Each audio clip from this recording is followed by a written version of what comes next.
Bom, vamos lá. Agora na página 38, vamos começar o capítulo 13, Denominador Comum. E nesse capítulo, nós vamos começar com os módulos 112, 113 e 114, análise de debate. No capítulo anterior, você viu como a falta de diálogo e respeito ao outro pode gerar discursos de ódio. Para que se possa conviver de modo harmônico, é necessário chegar a consensos. Em uma sociedade plural e democrática, sempre há divergências de ideias e opiniões. Porém, por meio de debates, pode-se alcançar denominadores comuns.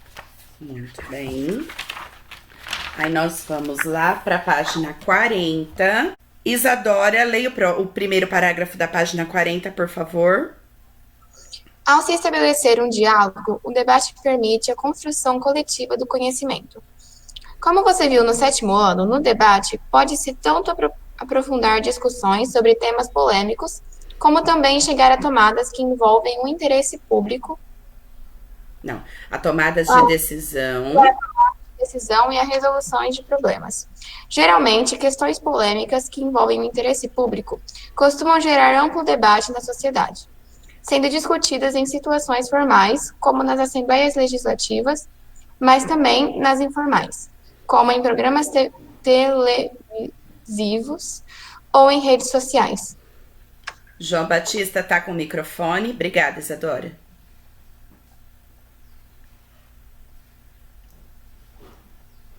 Tá com o microfone aí, João?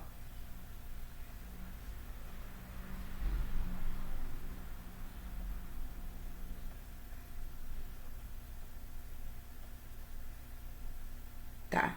Leonardo. Aqui. Peraí. Para análise de um debate aqui, né? Isso. Para análise de um debate, é importante primeiramente identificar seu tema. Quando se aborda um tema polêmico, é comum que haja um lado favorável a ele e outro contra. Os debatedores são aqueles que assumem um dos lados e devem mobilizar argumentos que vão para defender seu posicionamento. Eles precisam tentar convencer tanto o lado oposto da questão, quanto outros interlocutores que possam ter interesse nela. Assim, para compreender o debate, deve-se analisar o que cada lado defende e em quais argumentos se baseia. Muito bem. Então, o debate, ele não serve somente para você apenas assistir sobre um determinado assunto. Ele serve para você tomar partido de determinado assunto.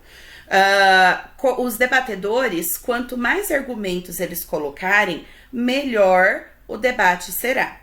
Eu vou colocar agora um vídeo para vocês com um debate e eu gostaria que vocês prestassem atenção, porque depois nós vamos falar sobre o assunto, tá?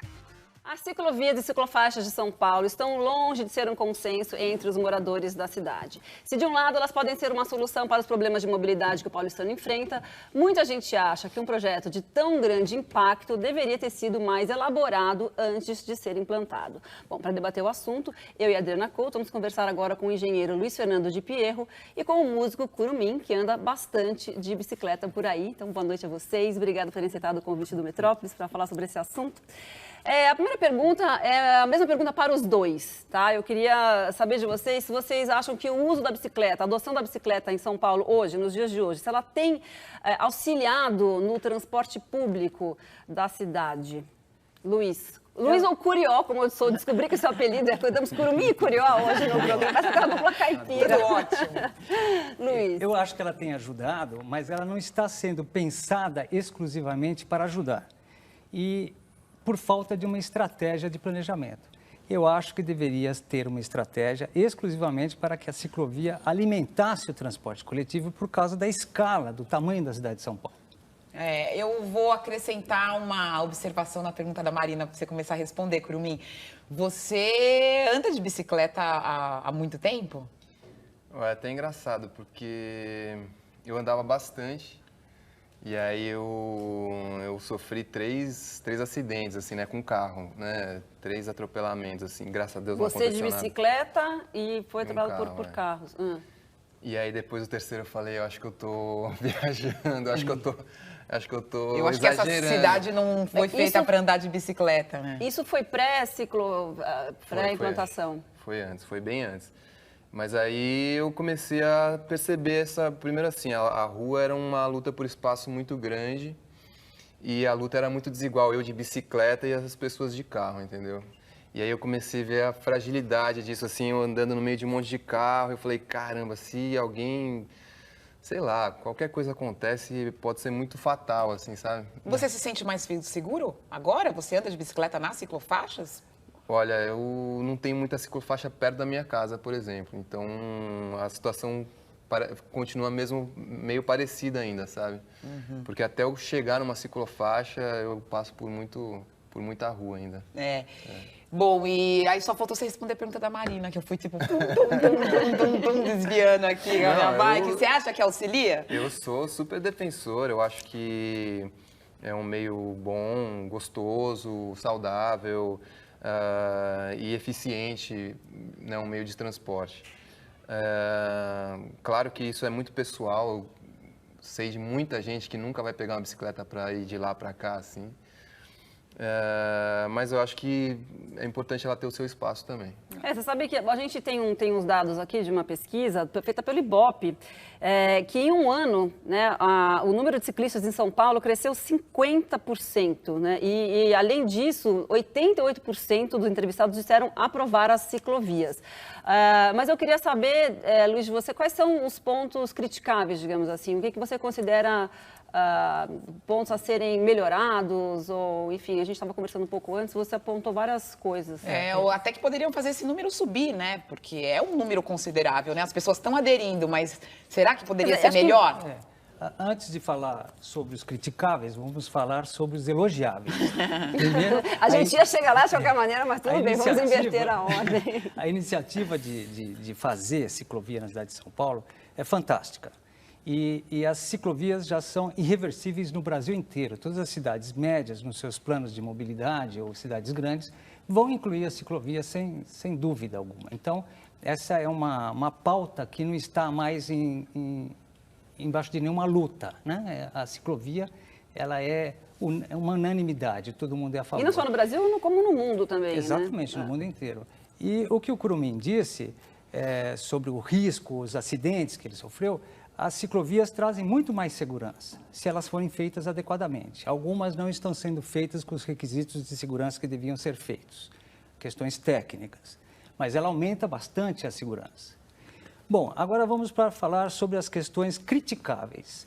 Eu acho que tem sido estudado muito pouco a inserção urbana da ciclovia, a função da ciclovia como um meio de transporte que alimenta o transporte coletivo.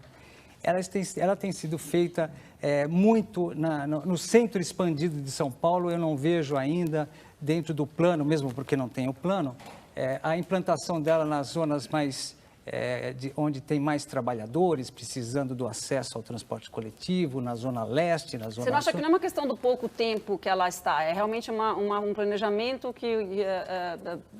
por exemplo, falho. Por que está sendo feita a ciclovia na Avenida Paulista, cujo acesso exige declividades para pessoas com muita habilidade física, ou com uma bicicleta elétrica. Ou com uma bicicleta elétrica, ou com uma... exatamente, com a bicicleta elétrica. A bicicleta em si, que exige o esforço físico, elas são acessíveis somente para grandes aventureiros, porque são declividades acima do que na Europa tem um limite, acima de 7% já é para aventureiro. Todos os acessos à Avenida Paulista têm de 9% a 11% de declividade para ser acessado. Então, 11 seria ministro Rocha Azevedo, por exemplo, que até de carro é difícil de bicicleta. Ou Augusta, o que seja, todos os acessos são muito íngremes. Isso significa que é um investimento alto, que muda a paisagem urbana de um ícone da cidade de São Paulo, que é a Avenida Paulista, e que vai ter acesso para poucas pessoas. Ela não é de interesse público amplo. Ela só agora, de qualquer forma, uma discussão que a gente percebe que pode surgir daí é a mudança de mentalidade da população, a olhar a bicicleta de forma diferente, a implantação das ciclovias de alguma forma, eu acho que tem feito isso. Não, eu acho que esse é o grande ponto, assim, nesse momento de São Paulo que chega num limite, né, do transporte, porque a gente sempre se baseou no uso do carro, né? Eu vou sair da porta da minha casa para chegar à porta do trabalho. E assim, às vezes a pessoa fica dando 5 voltas no quarteirão para parar em frente mesmo, assim, não quer nem parar no próximo quarteirão. E tem essa coisa do paulistano querer parar na porta. A vaga que está a 300 metros não funciona, tem que ser na porta. Então, eu acho que esse repensar assim, a cidade vai ser importante nesse momento. Então, pode ser via bicicleta, via transporte público, via andar, né? Tem gente que se recusa a andar 4 quarteirões, 5 quarteirões, é verdade, que já fala, não só vou pegar um isso. táxi, sei lá, vou... Eu vou falar que, é claro que você andava de bicicleta, é por isso que a gente chamou, mas tem a música Magrela, do Curumim, que é uma ode, assim, a andar de bicicleta e é até meio romântico, né? Que você olha e vê as coisas acontecerem, a bicicleta te situa em outro lugar, faz você estar em outro lugar da cidade, você acha, Curumim? Ah, sim, com certeza. É um jeito de você conhecer, de se ampliar o seu território, né? De andar pela cidade de uma forma bem gostosa, assim, pelo menos eu acho. E a música fala muito sobre isso, né? Sobre o prazer de poder andar, de ter essa, né? De você ir para lugares longes de um jeito bem tranquilo e gostoso. Agora, Luiz, me fala uma coisa, quer dizer, a gente estava falando do planejamento, né? Falando positivamente, né? O que pode ser feito? Porque São Paulo, se você pega o mapa de São Paulo, é uma loucura, né? Quer dizer, é uma cidade que ela não teve planejamento já na nascença. Então, quer dizer, você fazer um planejamento em cima de uma coisa que não foi planejada, eu não sei, eu não sou engenheira, mas eu não consigo muito ver como seria isso não seria uma idealização de uma coisa que talvez não seja possível ter uma ciclovia de ciclofaixas totalmente planejada. Não sei, estou falando a pergunta de coração aberto, porque eu realmente não consigo muito perceber isso, assim, porque olha o mapa, realmente eu falo, que loucura, gente, como que é isso? Você perde uma entrada, você perde 40 minutos às vezes de carro, né? Para poder dar a volta, chegar no mesmo lugar, enfim. Não, mas de forma alguma. Existe plano diretor de transporte coletivo, existem os planos estratégicos do sistema metroferroviário, existe plano de expansão tanto urbana como metropolitana da rede viária. E por que não poderia ter um plano de inserção da ciclovia, não só no sistema de transporte, como também as suas implicações na inserção urbana? Nós vemos, por exemplo, que as ciclovias são implantadas e toda a interlocução é feita pela Secretaria Municipal de Transportes. Você não vê, por exemplo, a Secretaria de Desenvolvimento Urbano se manifestar sobre a inserção da ciclovia na cidade. Isso aí eu vejo como uma carência da questão de discussão e de planejamento dela. Sim. Então, ela é perfeitamente planejável, por mais caótica que seja a cidade. A nossa cidade não é tão caótica, existem cidades muito piores do que São Paulo. Ai, que bom, obrigada por falar isso. Mas acho que serve eu também estou me sentindo melhor, viu? Que São Paulo é difícil. Então, é possível planejar e de forma integrada. Isso Sim. é que é importante, que ela esteja... Sim, que seja uma maneira de você otimizar o transporte público. Exatamente. Né? Porque realmente a gente todo mundo concorda com isso, que não cabe mais carro em São Paulo. E pronto, né? E é um limite também do que você tem que ter faixa de ônibus, lugar para carro, lugar para bicicleta, lugar para pedestre. Quer dizer, a cidade ela não vai se expandindo. Assim, você tem que fazer todo mundo caber naquele mesmo espaço que está lá, né? Não tem muito como, então... Enfim, esse é o pensamento. Deixa eu reparar uma injustiça. Quando a gente diz que não tem planejamento, eu encontrei um plano cicloviário da Prefeitura de São Paulo, de 1984, Uau. que tem muito poucas páginas e que tem as diretrizes de como que se deve implantar uma ciclovia na cidade de São Paulo. Tem até um projeto piloto. É um plano de 1984, quando o Jorge Willingham era o secretário, e que é muito interessante, é da própria Prefeitura de São Paulo. Talvez a gente tenha que buscar agora, depois das suas 30 afirmações, anos uma depois. resposta da Prefeitura de São Paulo para seus questionamentos. O Metrópolis vai atrás. Muito bem. Então, obrigada por terem vindo aqui para Obrigado conversar a você. com a gente sobre esse assunto. Voltem sempre. Então, o assunto do debate são as ciclovias, o planejamento das ciclovias em São Paulo.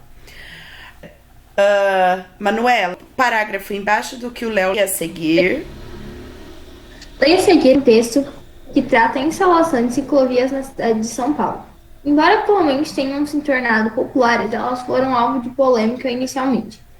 Tem um assunto muito debatido entre os paulistanos. Muito bem. 3 razões para amar e outras 3 para odiar as ciclovias em São Paulo. Desde que começaram a ser instaladas em maior escala pela prefeitura, as ciclovias atraíram o amor e o ódio dos paulistanos. De um lado, ciclistas e urbanistas defendem os benefícios das novas faixas para o trânsito e para a saúde. Do outro, motoristas e comerciantes reclamam da perda de espaço nas vias e da falta de diálogo para a mudança. No último dia 19, a Justiça chegou a proibir a Prefeitura de continuar a instalação das faixas, a pedido do Ministério Público. Os argumentos eram contra a falta de planejamento e as falhas na instalação. 8 dias depois, uma manifestação reuniu ciclistas contrários à paralisação. Na mesma data, o Tribunal de Justiça reverteu a decisão e liberou as obras. A discussão sobre o tema parece estar longe de terminar. Até agora, a Prefeitura já instalou 235,3 quilômetros de vias para bicicletas. A meta é chegar a 400 quilômetros até o fim do ano.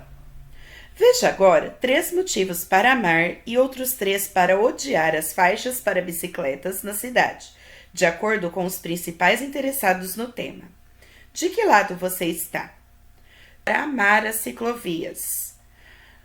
Maria Clara. As ciclovias incentivam o uso de bicicletas como forma de locomoção pela cidade. Com isso, a expectativa de que elas ajudam a diminuir o número de carros nas ruas, reduzindo o trânsito, a poluição e o barulho gerado por eles. Continua.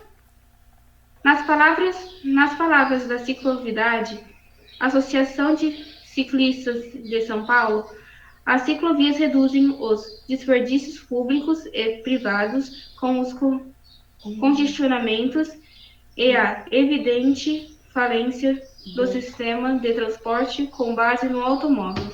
Obrigada. Lê a número 2. Tá.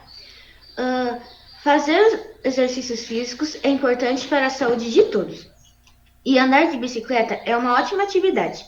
Além dos benefícios à saúde, a ciclocidade também argumenta que a instalação de ciclovias permite os ciclistas conhecerem melhor a cidade enquanto travessam de um ponto a outro, tornando a viagem mais agradável e menos estressante do que ser feita em um automóvel. Dá para parar em uma lojinha de que você não conhecia ou até descobrir uma praça nova. Obrigada. De nada. Yasmin, a número 3. Quem anda de bicicleta não gasta dinheiro com gasolina nem com bilhete único. Então, essa pode ser uma ótima forma de dar uma folga ao orçamento familiar. Além disso, as ciclovias garantem mais segurança aos ciclistas que antes trafegavam entre os carros. Não custa lembrar dos diversos acidentes que já aconteceram com ciclistas na cidade, inclusive na Avenida Paulista, cuja ciclovia gerou grande discussão.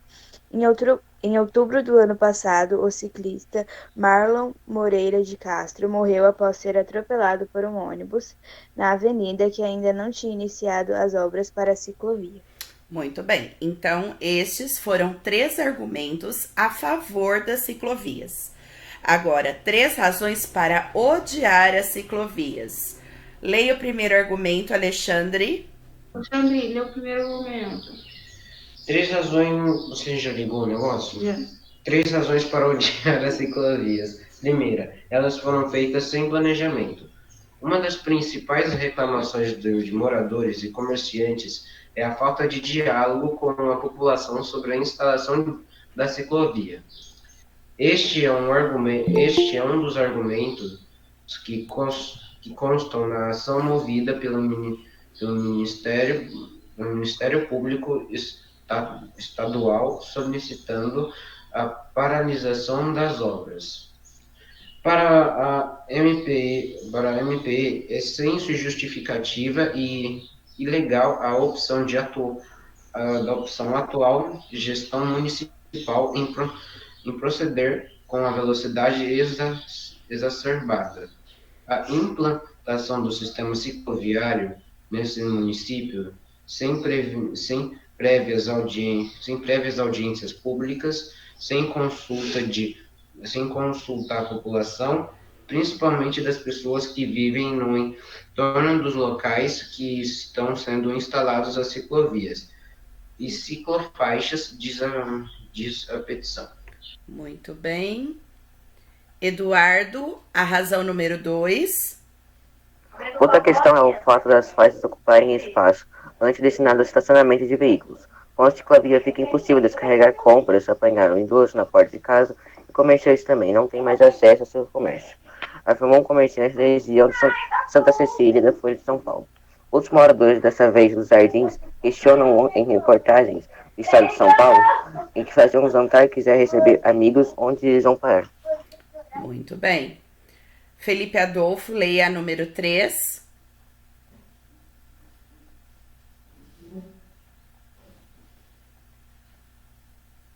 Felipe Adolfo.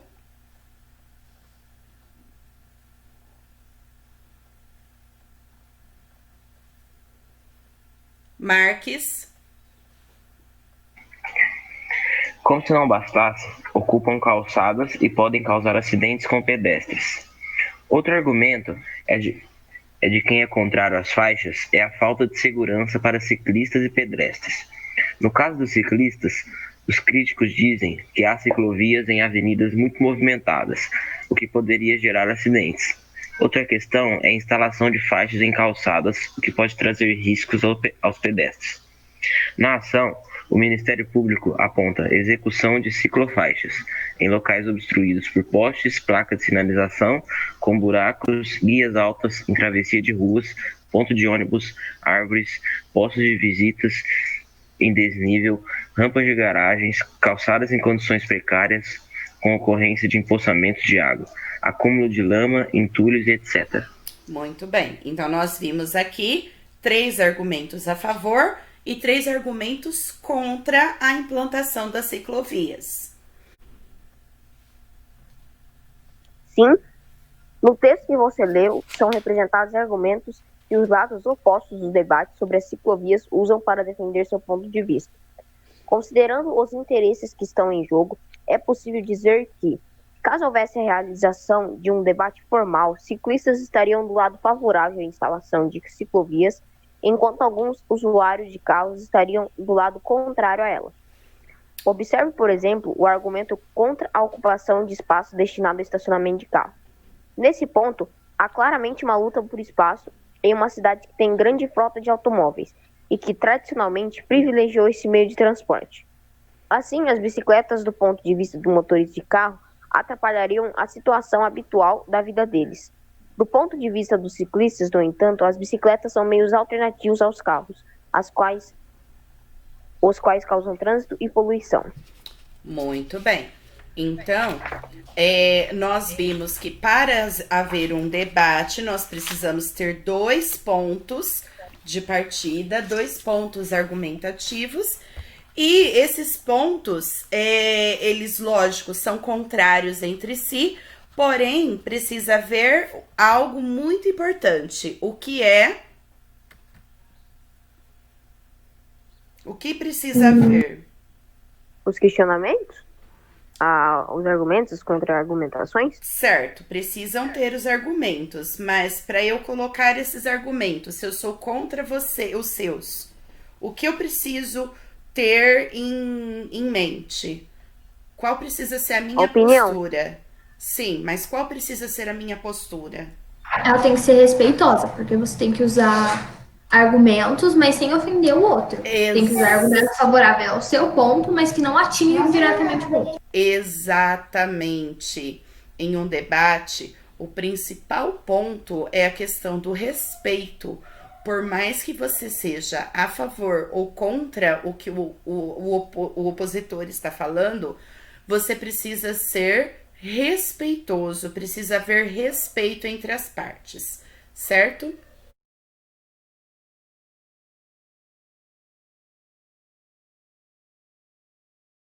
Bom, então a partir de hoje nós vamos fazer leitura compartilhada sempre que tivermos tempo.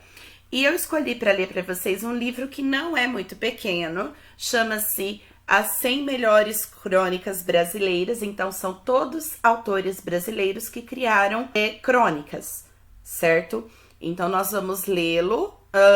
Pode ser que não todos os dias, porém todos os dias que nós tivermos um tempinho, eu vou fazer a leitura para vocês. E eu vou começar a introdução, porque eu achei a introdução dele muito, muito bacana. A introdução é feita por Joaquim Ferreira dos Santos, que é quem organizou esse livro, certo?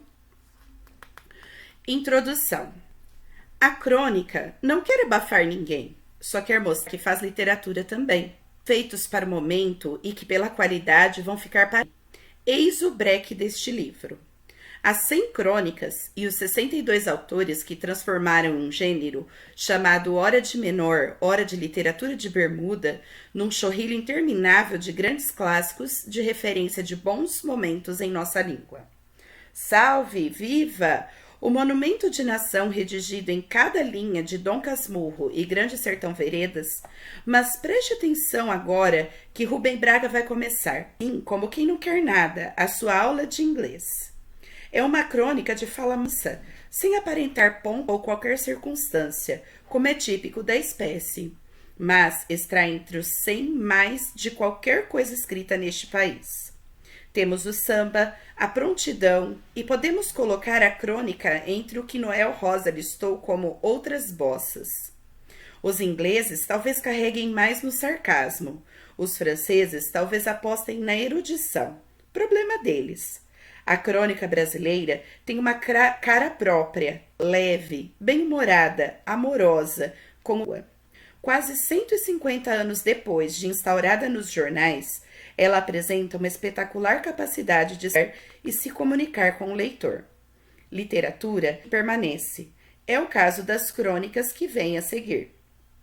Se destrinchar o radical grego, crono, tempo, você vai chegar à aborrecida definição que o dicionário dá para a crônica. Compilação de fatos históricos apresentados segundo a ordem de sucessão no tempo. Isso pode até ter acontecido, e querem alguns que a Carta de Pero Vaz de Caminha foi nossa primeira matéria no gênero. No início da história que nos interessa, a crônica que surge na relação com a imprensa, os primeiros autores recebiam como missão escrever um relato dos fatos da semana. Eram os chamados folhetins. Aos poucos, a tarefa foi entregue a apenas geniais, como a de Machado de Assis na virada para o século XX. E o gênero, sem pigarrear, sem subir à tribuna, ganhou cara própria.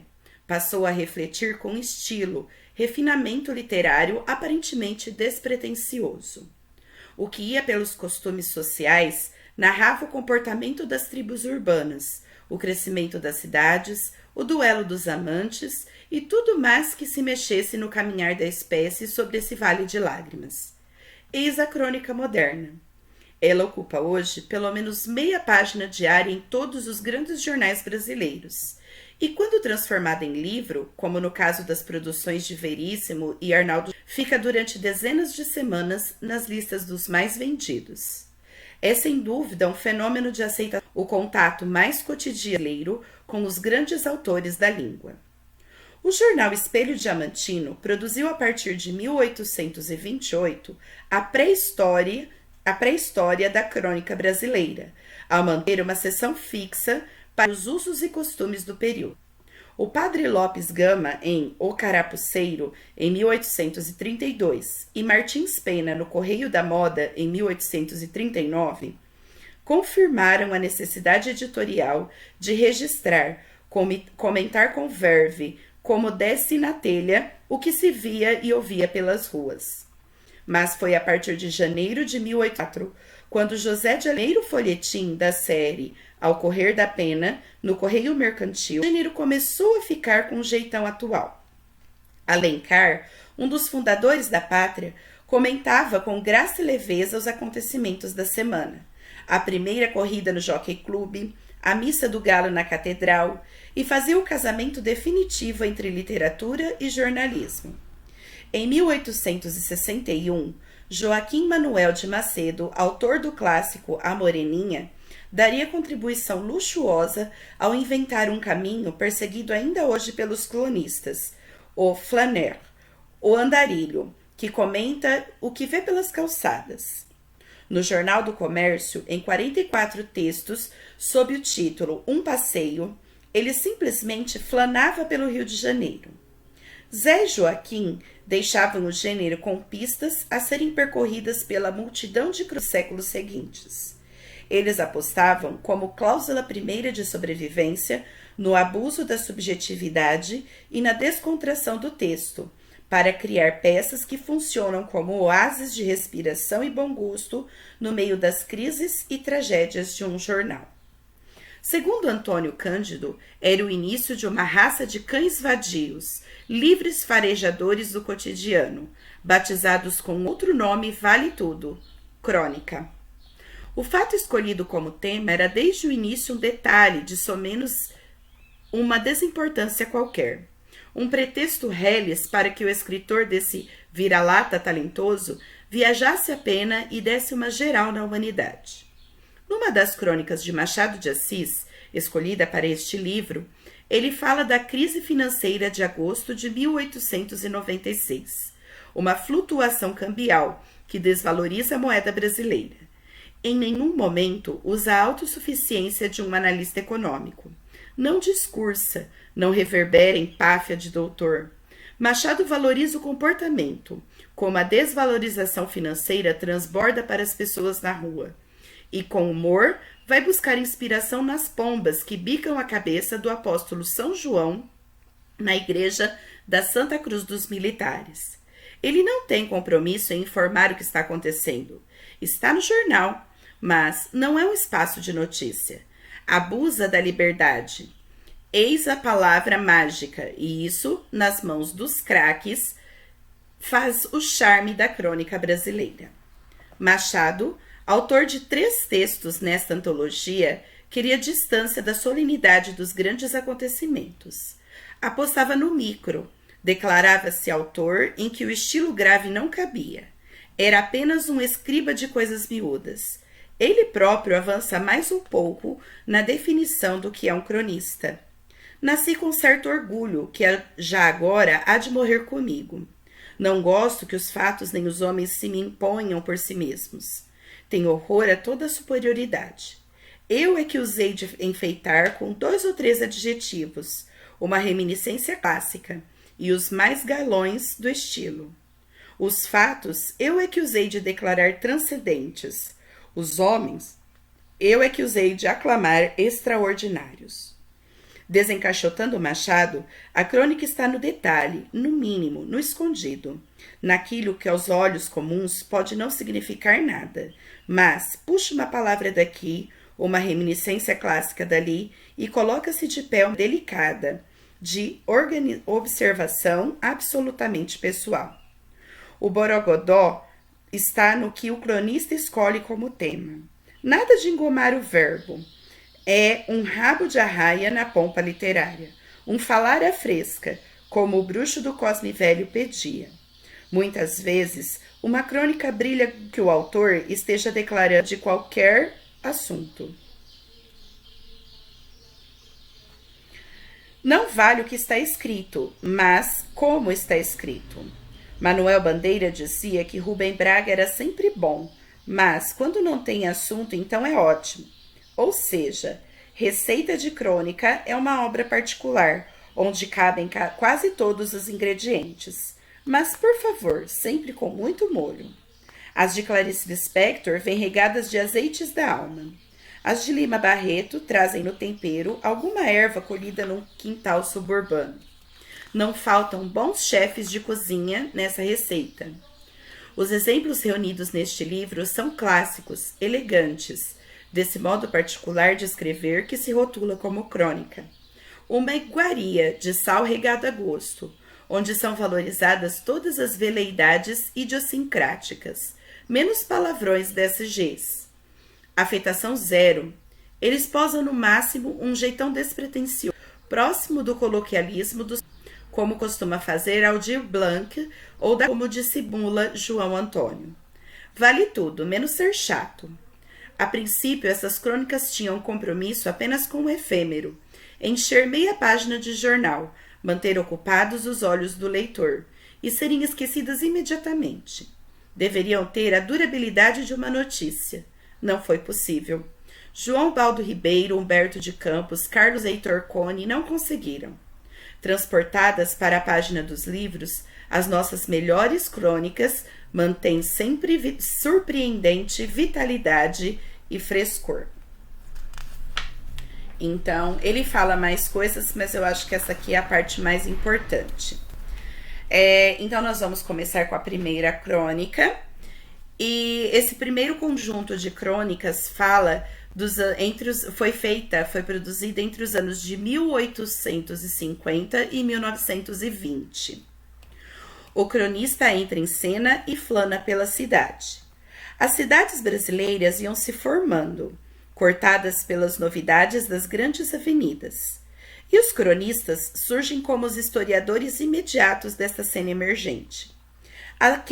Aqueles que não esperavam o distanciamento crítico do tempo e já estavam ali, ao quente, descrevendo as miudezas do cotidiano que os grandes mestres da história do Brasil não se preocupavam em anotar. São as primeiras estrelas da imprensa, que se moderniza e fica profissional. João do Rio, sempre fascinado pelos estrangeirismos, perfilava a Modern Girl, uma garota já apaixonada pelo perfume da gasolina. Acima de tudo, ele dava o tom para sua geração, colocando a todos nas ruas para flanar pelas calçadas e esmiuçar o comportamento da frívola city.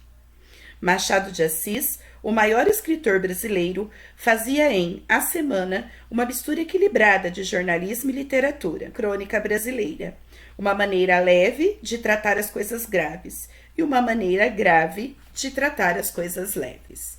Então, essa é a introdução desse conjunto de crônicas. A primeira crônica que nós temos, e ela é bem curta, é do Machado de Assis. E o título dessa crônica é O Nascimento da Crônica. Há um meio certo de começar a crônica por uma trivialidade. É dizer, que calor, que desenfreado calor. Disse isso agitando as pontas do lenço, bufando como um touro, ou simplesmente sacudindo a sobrecasaca. Resvala-se do valor aos fenômenos atmosféricos. Fazem-se algumas conjecturas acerca do Sol e da Lua, outras sobre a febre amarela, manda-se um suspiro a Petrópolis, e lá está começada a crônica. Mas, leitor amigo, esse meio é mais velho ainda que as crônicas, que apenas datam de Esdras. Antes de Esdras, antes de Moisés, antes de Abraão, Isaque e Jacó, antes mesmo houve calor e crônicas. No paraíso é provável. É certo que o calor era mediano, e não é prova do contrário o fato de Adão andar nu. Adão andava nu por duas razões, uma capital e outra provincial. A primeira é que não havia alfaiates, não havia sequer casimiras. A segunda é que, ainda havendo-os, Adão andava baldo ao naipe. Digo que esta razão é provincial, porque as nossas províncias estão nas circunstâncias do primeiro homem. Quando a fatal curiosidade de Eva fez-lhe perder o paraíso, cessou com essa degradação a vantagem de uma temperatura igual e agradável. Nasceu o calor e o inverno. Vieram os tufões, as secas, todo o cortejo de males, distribuídos pelos 12 meses do ano. Não posso dizer positivamente em que ano nasceu a crônica, mas há toda a probabilidade de crer que foi coetânea das primeiras duas vizinhas. Essas vizinhas, entre o jantar e a merenda, sentaram-se à porta para debicar os sucessos do dia. Provavelmente começaram a lastimar-se do calor. Uma dizia que não pudera comer o jantar, outra que tinha a camisa mais ensopada do que as ervas que comera. Passar das ervas às plantações do morador fronteiro e logo às tropelias amatórias do dito morador. E ao resto era a coisa mais fácil, natural e possível do mundo. Eis a origem da crônica. Bedor ou conjecturador de tão alta prosápia queira repetir o meio de que lançam mão as duas avós do cronista. É realmente cometer uma trivialidade. E, contudo, leitor, seria difícil falar desta quinzena sem dar à canícula o lugar de honra que lhe compete. Seria, mas eu dispensarei esse meio quase tão velho como o mundo, para somente dizer que a verdade mais incontestável que achei debaixo do sol é que ninguém se deve queixar, porque cada pessoa é sempre mais feliz do que a outra. Não afirmo sem prova. Fui há dias a um cemitério, a um enterro, logo de manhã, num dia ardente como todos os diabos e suas respectivas habitações. Em volta de mim ouvi o estribilho geral. Que calor, que sol, é de rachar passarinho, é de fazer um homem doido. Íamos em carros, apeamo-nos à porta do cemitério e caminhamos um longo pedaço. O sol das 11 horas batia de chapa em todos nós, mas, sem tirarmos os chapéus, abríamos os de sol e seguíamos a suar até o lugar-se o enterramento. Naquele lugar, esbarramos com 6 ou 8 homens ocupados em abrir covas. Estavam de cabeça descoberta, a erguer e fazer cair a enxada. Nós enterramos o morto, voltamos nos carros e daí às nossas casas ou repartições. E eles, lá os achamos, lá os deixamos, ao sol, de cabeça descoberta, a trabalhar com a enxada. Se o sol nos fazia mal, que não faria aqueles pobres diabos durante todas as horas quentes do dia? Então, essa é a primeira crônica.